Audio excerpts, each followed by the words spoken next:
बिस्मिल्लाहिर्रहमानिर्रहीम। अस्सलामु अलैकुम स्टूडेंट्स, मैं आपकी टीचर मिस फरहा जमील। उम्मीद करती हूँ कि आप सब खैरियत से होंगे। स्टूडेंट्स, उम्मीद करती हूँ आपने पिछले सबक को बेहतर तौर पर याद किया होगा।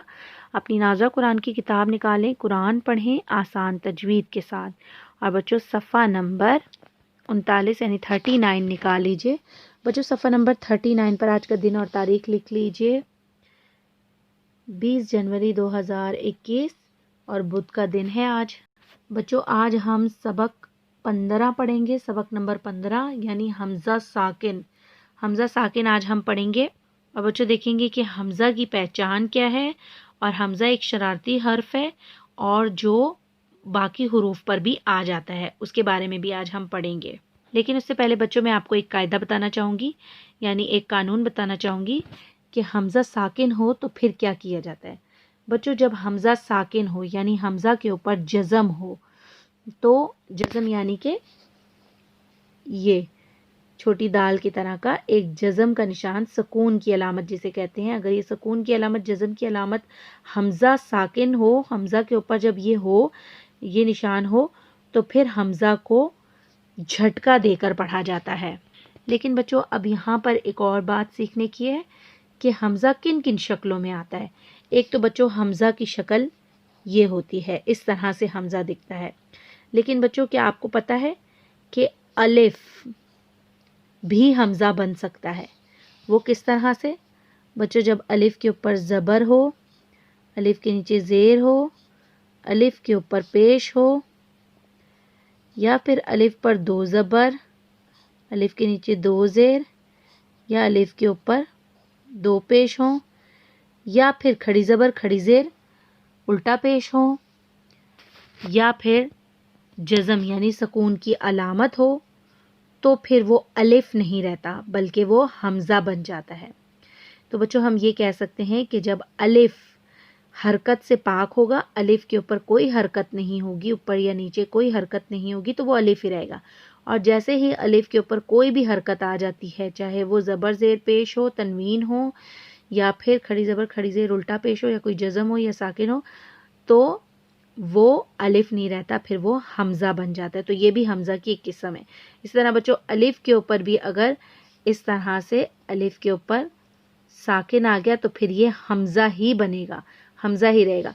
इसके अलावा बच्चों, अलिफ के ऊपर जब हमज़ा आता है तो वो इस तरह से अपनी निशानी लेकर भी आ सकता है, और अगर इस तरह से आ जाए तब भी ये हमज़ा ही कहलाएगा, इस तरह से आए तब भी ये हमज़ा ही कहलाएगा, ये अलिफ नहीं कहलाएगा। फिर अब बच्चों, हमज़ा की एक शरारत ये होती है कि वो वाव और या पर भी आ जाता है, वाव और या पर।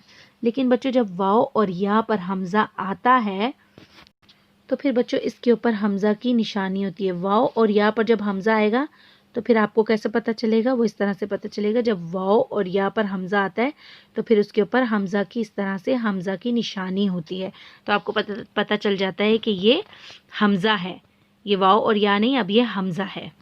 तो बच्चों, अब हम एक्सरसाइज करेंगे पढ़ने की, मेरे साथ पढ़िएगा।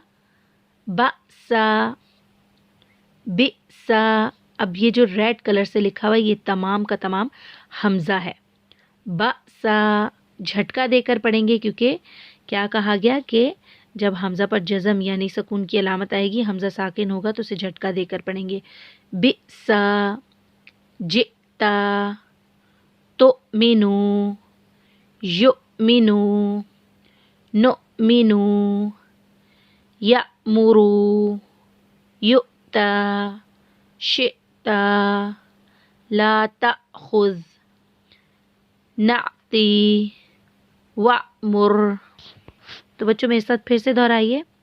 बसा, बिसा, जिता, तो मिनू, यु मिनू। बच्चों, यहाँ पर य वाज़े होना चाहिए, यु मिनू है। नो मिनू, यअमुरू, युता, शिता, ला तअखुज़। ये ज़ आपने नरमी के साथ अदा करना है, ये नरमी वाला ज़ है, इसमें सीटी की आवाज़ आपकी नहीं आनी चाहिए।